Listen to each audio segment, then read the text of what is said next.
आतून पेटले तरी हळुवार बोलते मी, विशेष काहीच नाही व्यवहार बोलते मी. ठेचून काढू हे साप ही विषारी, ठेचून काढू हे साप ही विषारी, येत्या नव्या युगाचा निर्धार बोलते मी, येत्या नव्या युगाचा निर्धार बोलते मी.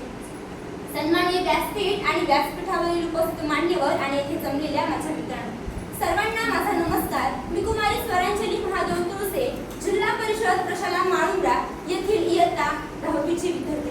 आज आपल्या सर्वांसमोर विषय मांडते एआयची क्रांती कितपत स्वीकारायची. अहो, कालचं जग वेगळं होतं, आजचं जग वेगळं आहे. कालचं जग वेगळं होतं, आजचं जग वेगळं आहे. भूक तीच आहे, अन्न मात्र बदललेले आहे. तहान जुनीच आहे, पाणी मात्र निवळलेले आहे. वारा तोच आहे, दिशा मात्र बदललेली आहे.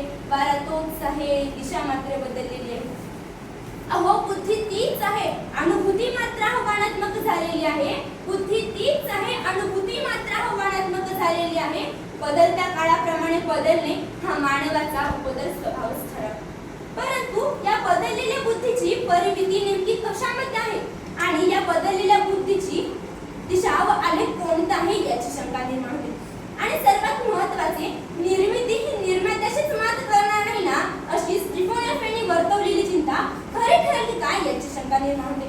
तर मानवाने रचतील हे यंत्र ज्याचा आहे अजब मंत्र, मानवाने रचतील हे यंत्र ज्याचा आहे अजब मंत्र, कृत्रिम बुद्धिमत्तेची ही कहाणी कितपत स्वीकारायची. श्रोते हो, थोडासा ऐतिहासिक आढावा घेतला ना तर असे लक्षात येते की अश्मयुगापासून ते 17व्या शतकातील औद्योगिक क्रांतीपर्यंत ते 18व्या शतकातील डार्विनने मांडलेल्या उत्क्रांतीच्या सिद्धांतापर्यंत ते 1990च्या जागतिकीकरणापर्यंत ते आत्ताच्या 21व्या शतकातील तंत्रज्ञानाने प्रगत माणूस हा आजवर त्याच्या जवळ असलेली एक अमूल्य देणगी म्हणजेच बुद्धिमत्तेच्या जोरावर आहे. मित्र हो, ते सोपे काम नसो किंवा अवघड किंवा किचकट हो, ते काम माणूस आज करत आलाय तो केवळ त्याच्या बुद्धिमत्तेवर असतो. आणि मित्रांनो, आज आपण अशा युगात जगत आहोत जिथे तंत्रज्ञान आपल्या जीवनातील एक अविभाज्य घटक बनलेला आहे. अहो, पूर्वी मशीन म्हणजे एक साधन होतं, आपण सांगू तेच काम करणार. परंतु आता मशीन शिकते, विचार करते, निर्णय घेते आणि आपल्याशी संवाद देखील साधते. हे सगळं जादूसारखं वाटतं ना, परंतु मुळातच ही जादू नाही, ही तर एक कृत्रिम बुद्धिमत्ता आहे. परंतु मुळातच ही जादू नाही, ही तर एक कृत्रिम बुद्धिमत्ता आहे. अहो मित्रांनो, आपण अनुभवले की आपण युट्यूबवर एखादं गाणं ऐकलं तर त्याच्यासारखी अशी अनेक कितीतरी गाणी आपल्या स्क्रीनवर तयार दिसतील. आपण ऑनलाईन काही शोधलं तर त्याची लगेच जाहिरात आपल्याला स्क्रीनवर तयार दिसते. म्हणजेच एआयने आपल्या जीवनात क्रांती तर घडवलीच आहे. अहो, आज एआय डॉक्टरांना रुग्णालयात शस्त्रक्रियेत मदत करताना दिसते. विद्यार्थ्यांना स्वतः शिकण्यासाठी ॲप्समध्ये सुद्धा भेटतं. आपल्याकडे series, Alexa, robot, Google assistant अशा साऱ्या काही स्वरूपात आपल्या मित्र म्हणतात. म्हणजेच एआयने आपल्या जीवनात क्रांती तर घडवलीच आहे. हो, औद्योगिक क्रांतीने कारखाने वाढवले पण बेरोजगार सुद्धा वाढले ना. अहो, इंटरनेटने जग जवळ आणले परंतु गुणवत्तारित विचारही जवळ आणले ना. म्हणून प्रत्येक नागरिकाने स्वतःला प्रश्न करा की एआयची क्रांती मानवाने कितपत स्वीकारायची. अहो, ही एआयची क्रांती मानवाने कितपत स्वीकारायची. आपल्या खाजगी माहितीचा जर गैरवापर झाला तर, आपले फोटोज, व्हिडिओज, लोकेशन, संवाद जर चुकीच्या हाती गेले तर आपल्या भविष्याला तो केवढा मोठा धक्का असू शकतो. अहो, डॅनी नावाच्या एका चॅटजीपीटी बरोबर एक 13 वर्षाचा मुलगा चॅटिंग करत असतो. ती चॅटिंग खूप दिवस चालते, खूप खोलवर जाते आणि एके दिवशी तो चॅटजीपीटी त्या 13 वर्षाच्या मुलाला असा काही मेसेज करतो की तो 13 वर्षाचा मुलगा तो मेसेज सहन करू शकत नाही आणि त्या 13 वर्षाच्या मुलाची आत्महत्या होते. मित्र हो, त्या 13 वर्षाच्या मुलाची आत्महत्या होते ते केवळ त्या चॅटजीपीटीमुळे. आणि म्हणून मला प्रश्न करावासा वाटतो की मानवाने ही एआयची क्रांती कितपत स्वीकारायची. अहो, न्यूएन रोबो कंपनीचा मॅनेजर मला माहिती होता. वेटर, रॅचरी, स्वीपर, मॅनेजर सारे काही रोबोट जपत होता. हो, वादविवाद स्पर्धेत चक्क संगणकाने भाग घेतला म्हणून आणि रोबोट निवेदकाने आपल्यासमोर बातम्या मांडल्या.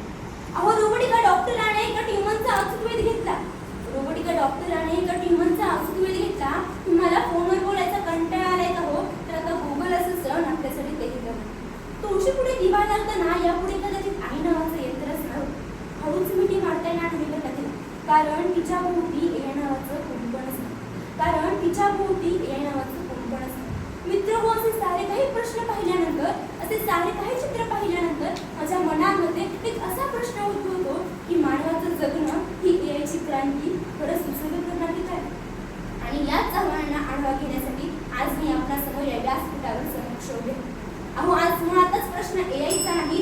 वापरणाऱ्या मानवाचा आहे. आज प्रश्न मुळातच एआयचा नाही तर एआय वापरणाऱ्या मानवाचा आहे आणि हा प्रश्न ज्याचा त्याचा ज्याने त्यानेच सोडवावा.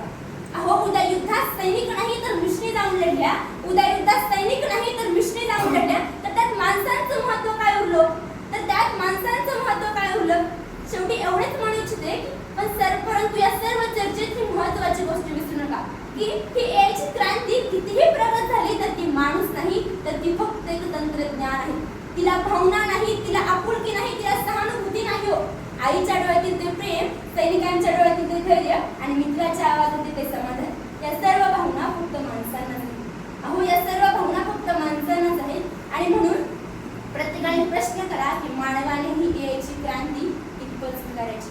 शेवटी एवढेच म्हणू इच्छिते की एआयची क्रांती कितपत स्वीकारायची हीच सीमारेषा आखायची आहे. एआयची क्रांती कितपत स्वीकारायची हीच सीमारेषा आखायची आहे. प्रगतीचा रस्ता रोखू नका, मनाचा ताबा सोडू नका. प्रगतीचा रस्ता रोखू नका, मनाचा ताबा सोडू नका.